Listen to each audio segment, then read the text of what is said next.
हकीम अजमल खान, जमात चहरों, मजमून उर्दू, पेशकश आफरीन खान। दिल्ली में एक बड़े नामी हकीम थे। हिंदू मुसलमान सब उनकी इज्जत करते थे। उनका नाम अजमल खान था। हकीम साहब सन 1864 में पैदा हुए थे और 63 साल की उम्र में अचानक दिल की हरकत बंद हो जाने से सन 1927 में इस दुनिया से उठ गए।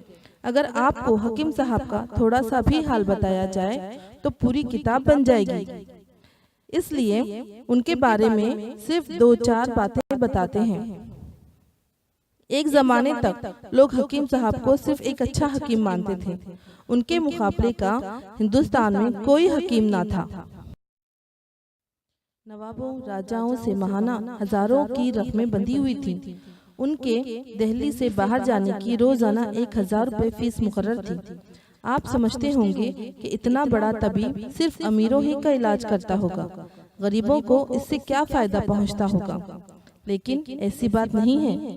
हकीम साहब जो कुछ कमाते अपने अजीजों और गरीबों की मदद और कौमी कामों में खर्च कर देते। दिल्ली में या इसके आसपास किसी गरीब के घर जाते तो इलाज का एक पैसा ना लेते। इसी वजह से वो बड़ा तबीब जो राजाओं और नवाबों के महलों में हजारों पर जाता, अक्सर टूटी फूटी झोपड़ियों में भी खिदमत करता नजर आता था। उसके पास बेशुमार गरीबों को दवाएं मुफ्त मिलती थी।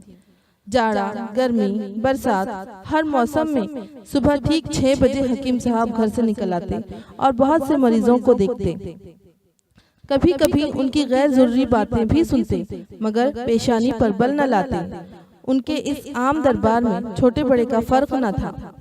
अमीर हो कि गरीब, सबको बारी बारी देखते। हकीम साहब बड़ी समझबूझ के आदमी थे। उन्होंने मुल्क की सियासत में भी अमली हिस्सा लिया। वो शुरू ही से चोटी के लीडरों में गिने जाने लगे थे। सियासी कामों के साथ समाजी कामों में भी खूब हिस्सा लेते थे। औरतों की तालीम के वो बड़े हामी थे। वो हमेशा हिंदुओं और मुसलमानों में इत्तेहाद और इत्तेफाक के लिए कोशिश करते रहे। सन 1919 में जलियांवाला बाग के मुकाम पर अंग्रेजों ने बहुत से हिंदुस्तानियों को कत्ल कर दिया था। हकीम अजमल खान ने हिंदुओं और मुसलमानों के इस कत्लेआम के खिलाफ सख्त एहतजाज किया। हकीम साहब ऑल इंडिया मुस्लिम लीग के सदर थे। इन्हें इंडियन नेशनल कांग्रेस का भी सदर बनाया गया था। वो सोच समझकर सियासत के मैदान में आए थे, इसलिए उन्होंने बड़ी बेजिगरी से काम किया और आखिर दम तक मुल्क को आजाद कराने के लिए सियासत के मैदान में जमे रहे।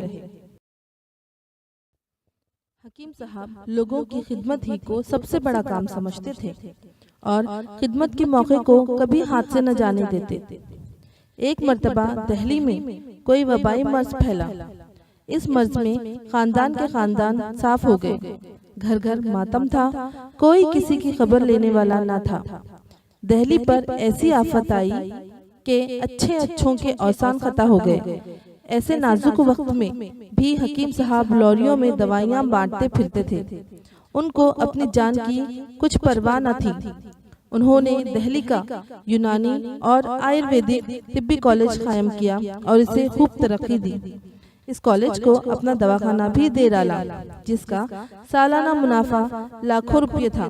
मुसलमानों की जदीद तालीम के लिए अलीगढ़ में जामिया मिलिया इस्लामिया की बुनियाद डाली गई। बाद में ये इदारा दिल्ली मुंतकिल कर दिया गया। हकीम साहब इसके पहले वाइस चेयरमैन मुकर्रर किए गए।